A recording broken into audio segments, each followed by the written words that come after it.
Hi, my name is Dillon Lopez, and my topic today is how to stop teen vaping. 78%. You may be asking why 78% is in large, bold letters on a slide by itself. Well, I'm going to tell you what it means in just a second.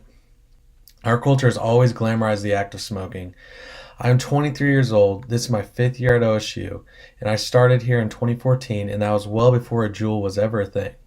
Personally, since being here, I've seen the rise of e-cigarettes. The rise of e-cigarette use in teens is so drastic, the continued decline of cigarette smoking had been at a steep decline, but now the decline is plateauing.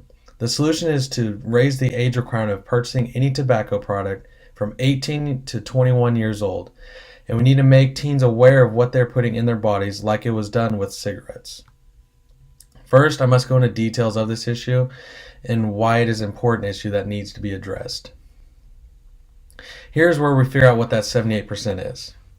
From a report done by the Center of Disease Control and Prevention, e-cigarette use by high schoolers from 2011 to 2018 had risen from 1.5% to 20.8%. Those numbers are astounding, but the true horror lies in the span of 2017 to 2018. From 2017 to 2018, e-cig use among high school students increased from 11.7% to 20.8%. There's our 78%. That is a 78% increase in just 1 year. This is a very big issue in our youth. According to the drugabuse.org, 30.7% of teen e-cig users will start smoking cigarettes within 6 months. Compare that to 8.1% of teens not using e-cigs. This issue is serious because teens are becoming addicted to nicotine at a very high rate, and many teens believe that just because it isn't a cigarette, it is not as harmful to their bodies. According to drugabuse.org, 66% of teens say it's just flavoring in their e-cig. From the very popular brand Juul's website, one Juul pod is equivalent to one package of cigarettes. I remember when I was in high school, I was one of the first people to turn 18 in my friend group, and some people would ask me if to buy them like a package of cigarettes or buy them a can of dip. Now people are asking their friends to buy them a 4-pack of Juul pods, and a 4-pack of Juul pods is equivalent to buying 4 packages of cigarettes. The effect of this issue is not only the long-term effects of e-cigs, because we're just still learning those right now, but the fact that these teens are moving to cigarettes at a large rate, and we know the long-term effects of those. Now that we know the drastic numbers about the rise of vaping in teens, now let's get into how we can stop it. The solution to this problem is really 2 things. One, raising the legal tobacco purchase age to 21, and second, making teens aware of the harms e-cig use has like we've done with cigarettes. The solution to raise the age to 21 would take out the ability of high schoolers to directly purchase e-cigs legally. Of course, there's always that argument that they can get their friends to buy it. Like I said before, I was asked to buy dip and other products when I was 18.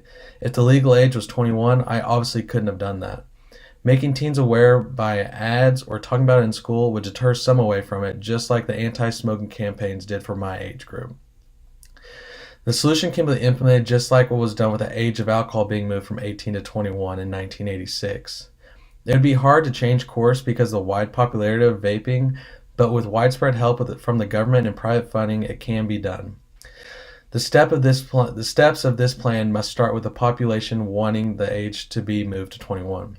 Congress would have to pass this, and that is not an easy task, as we've all seen with our government barely being able to do anything productive. Finally, the results hopefully will be the same as cigarette decline. If you look at the decline in cigarette use in teens, this can be the benchmark of what could happen to e-cigs use in teens today. If we do not attempt to fight this, usage will just rise and rise, and there will be no stopping it. Finally, to summarize this all up, now we see the rise in smoking of e-cigarettes among teens. We know why the age needs to be 21 and why we need awareness among our youth.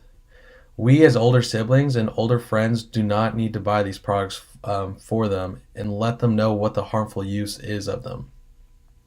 Generations before us were smoking cigarettes and they thought it was cool. Our generation knows the harm it causes to smoke cigarettes and probably have had family members die because of cigarettes. Do we want to be the generation who is looked at as the example of why not to vape to later generations?